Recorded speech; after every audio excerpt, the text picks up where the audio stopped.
Sénégal, les sympathisants ont célébré le verdict du tribunal qui a condamné à 2 ans de prison avec sursis le maître d'une école coranique où les élèves fugueurs étaient enchaînés. L'affaire a divisé le pays.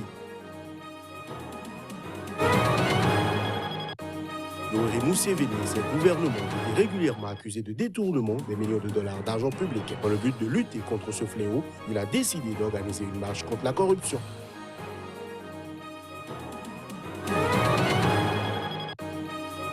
Enfin, le procès pour corruption de 2 anciens premiers ministres algériens jugés aux côtés d'autres ex-hauts dirigeants s'est ouvert ce mercredi à Alger, mais en l'absence des avocats qui ont décidé de le boycotter.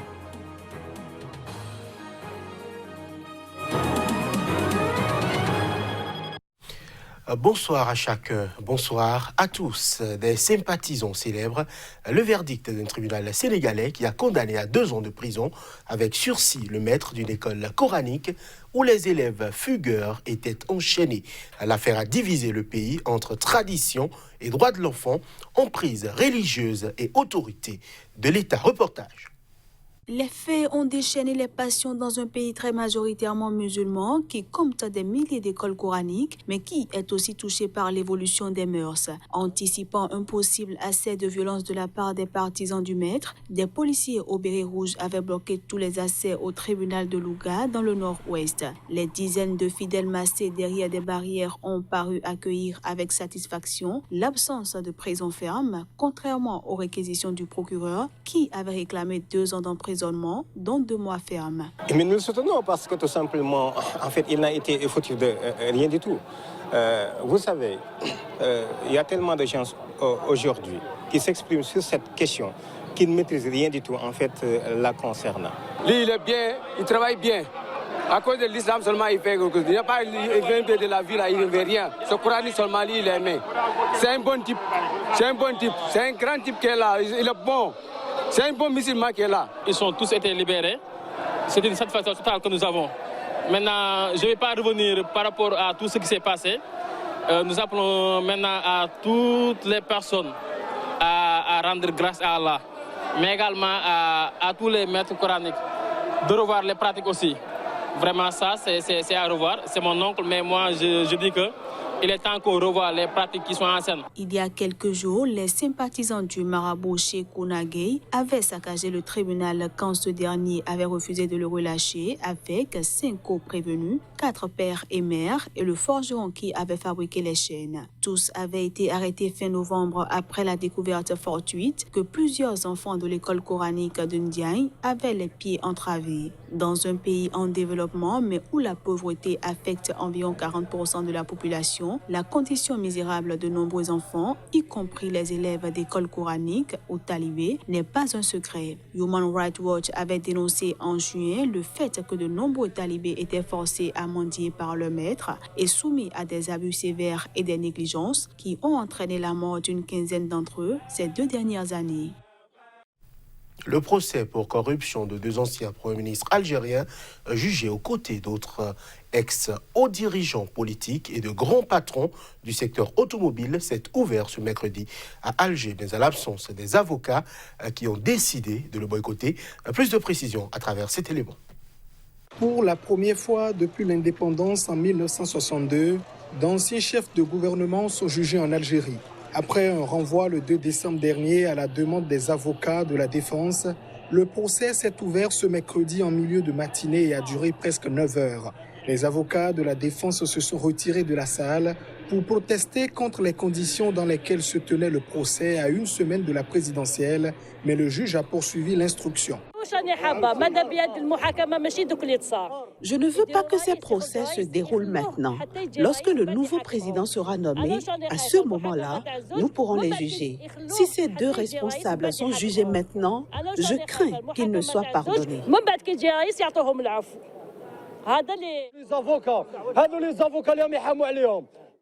Les avocats qui défendent les accusés aujourd'hui, je leur dis, vous avez vendu votre pays aujourd'hui et vous êtes déshonorés. Si vous êtes des hommes, vous ne vendriez pas votre pays. Ces personnes ont trahi la patrie.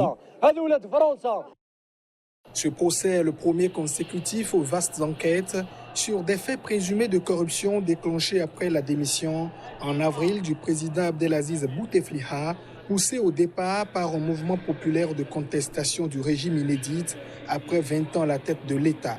Les accusés sont poursuivis pour diverses malversations et favoritismes dans l'industrie de montage de véhicules. Dans le box figuraient Ahmed Ouyaya et Abdelmalek Selal, deux proches et anciens premiers ministres d'Abdelaziz Bouteflika, incarcérés depuis juin. À la barre figurent aussi plusieurs grands patrons bien connus des Algériens, dont Ali Haddad, l'ancien président du Forum des chefs d'entreprise, et surtout plusieurs patrons de la filière automobile algérienne. Au Nigeria, deux lois sont actuellement en discussion à l'Assemblée nationale pour renforcer la répression des discours de haine et la propagation de la désinformation sur Internet. L'Amnesty International reste prudente. L'organisation y voit plutôt une tentative des autorités de restreindre la liberté d'expression dans le pays. Amnesty International a mis en garde ce mercredi contre deux lois actuellement en discussion au Parlement nigérian relatives à la restriction des discours de haine et à la propagation de désinformation sur Internet. D'après l'organisation, ces tests constituent une tentative des autorités de restreindre la liberté d'expression. La nouvelle loi pour l'interdiction des discours de haine débattue pourrait être punissable par la peine de mort, tandis que la loi sur la manipulation et la propagation de fausses informations sur Internet pourrait donner aux autorités le pouvoir de suspendre Internet, de fermer certains médias et prévoit une peine allant jusqu'à 3 ans de prison. La loi contre les discours de haine, présentée par 2 sénateurs du parti au pouvoir et soutenue par la présidence, a provoqué une forte contestation au sein de la population nigériane qui craint un retour aux années sombres des dictatures militaires. Dans un communiqué publié ce mercredi, Amnesty International Nigeria demande aux autorités nigérianes d'abandonner ces tests qui peuvent être interprétés de manière beaucoup trop large et entraînent des sanctions absolument disproportionnées. L'ONG estime que les journalistes et les blogueurs sont déjà intimidés par la loi sur les actes criminels en ligne ainsi que sur la lutte contre le terrorisme qui ont déjà diminué l'espace de la liberté d'expression et créé un climat de peur au sein des médias. Mesdames, Messieurs, cette édition se poursuit. Un casque bleu de la mission des Nations Unies au Congo, MONUSCO, a été retrouvé près de Béni, dans l'est de la République démocratique du Congo. C'est ce qu'a affirmé ce mercredi l'armée congolaise. Plus de précisions à travers ces images. Les forces armées de la République démocratique du Congo ont affirmé ce mercredi avoir retrouvé le corps d'un casque bleu de la mission des Nations Unies au Congo, près de Béni, dans l'est du pays, où elle a annoncé le 30 octobre des opérations contre les groupes armés, en particulier les forces démocratiques alliées ADF. Mais l'armée congolaise n'a pas dit concrètement quand ce corps avait été retrouvé. Dans un camp des ADF conquis par l'armée, nous avons retrouvé les restes d'un casque bleu tombé au champ d'honneur. On a ramassé sa carte militaire. Je ne pourrais pas m'avancer sur sa nationalité. L'ONU elle-même se chargera de la donner, a déclaré le général Léon Richard Kassonga, porte-parole de l'armée congolaise lors d'une conférence de presse. Côté ONU, on indique que le pays d'origine et la famille doivent être officiellement informés et l'identification va prendre du temps. Les forces armées de la République démocratique du Congo ont partagé ces informations avec nous et nous allons suivre ce dossier conformément à nos procédures, a indiqué de son côté un porte-parole de la mission de l'ONU. Les casques bleus ont annoncé depuis lundi qu'ils s'étaient joints à ces opérations avec leurs éléments de la brigade d'intervention dans la région Afrique du Sud, Tanzanie, Malawi. D'origine ougandaise, les ADF sont accusés du massacre de plus de 1000 civils dans la région de Béni, en représailles aux opérations militaires congolaises. Ces massacres ont provoqué des émeutes d'habitants contre les autorités et les casques bleus, accusés de ne rien faire.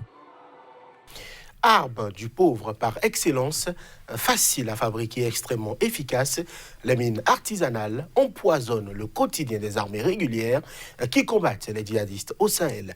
Sur leur base de Gao au Mali, les soldats français de l'opération Barkhane étudient ces engins explosifs improvisés dans un laboratoire dédié pour mieux préparer les militaires à les éviter. Très scrupuleusement, ces soldats passent la zone au peigne fin, ici, dans le nord du Burkina Faso. Ils scrutent toute trace d'IED, ces engins explosifs improvisés. De la terre retournée, un fil électrique qui dépasse, une moto laissée à l'abandon, Autant d'indices qui pourraient mener vers un piège mortel. Il y a des indices maintenant, on n'est pas infaillible et il y a toujours une prise de risque de toute façon. Les mines artisanales sont un véritable poison pour les soldats qui combattent les djihadistes au Sahel. Début décembre, de l'autre côté de la frontière, l'explosion d'un IED a fait 2 morts et 7 blessés dans les rangs de l'armée malienne. Depuis que l'armée française est présente au Mali, 13 des 41 décès de soldats français sont attribués à ces explosifs bricolés. Donc il y a la création d'un climat d'insécurité permanent. Ça gêne énormément du fait de la liberté d'action ou de manœuvre de la force, puisque chaque déplacement, chaque mission, cette menace devrait être intégrée dans nos craintes et dans nos modes opératoires à appliquer. À Gao, sur la principale base de l'opération Barkhane au Sahel, l'armée française a mis en place un laboratoire spécialisé. C'est le premier du genre à être ouvert directement sur un théâtre d'opération extérieur. Et les engins récupérés arrivent d'abord ici, dans ce bunker. C'est uniquement pour assurer la sécurité de mes camarades, parce que si jamais ça venait à exploser, autant qu'il n'y ait que 1 à 2 blessés, plutôt que plusieurs. Ces spécialistes étudient les composants et effectuent des prélèvements chimiques. L'objectif, en apprendre le plus possible sur les matériaux utilisés pour préparer les soldats sur le terrain.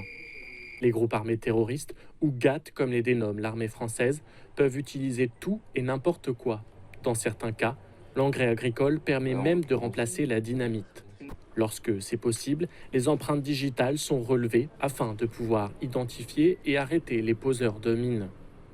Une tâche complexe et fastidieuse menée dans l'espoir d'enrayer une menace difficilement maîtrisable.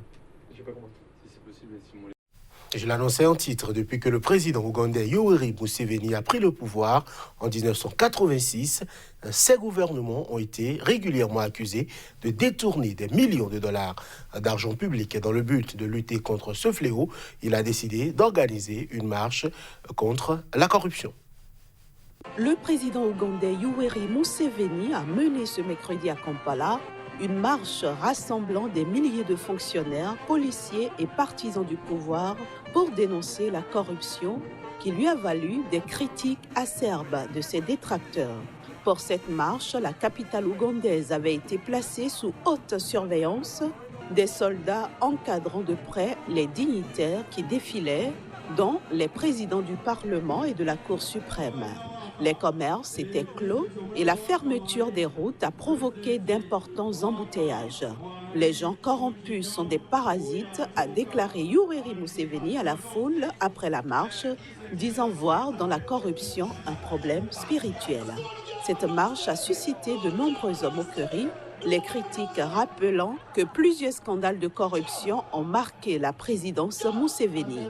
Quand le président d'un pays décide de marcher contre la corruption plutôt que de prendre des mesures, ce pays est perdu, a estimé Joseph Sabiti, un porte-parole d'Action Aide Ougandais et activiste anticorruption. On se moque des Ougandais, a-t-il accusé. De son côté, Maria Burnett, une avocate qui a écrit un rapport sur la corruption en Ouganda pour Human Rights Watch en 2013, a déclaré que la marche de ce mercredi est pavée d'impunité. L'opposant Kizza Besigye avait prévu ce mercredi une manifestation séparée contre la corruption, mais son entourage a indiqué qu'il avait été arrêté par la police en s'y rendant. 4 fois candidat malheureux à l'élection présidentielle, il est arrêté de manière quasi routinière. Et c'est déjà la fin de cette édition. Merci de l'avoir suivi. À très bientôt pour l'autre point de l'actualité.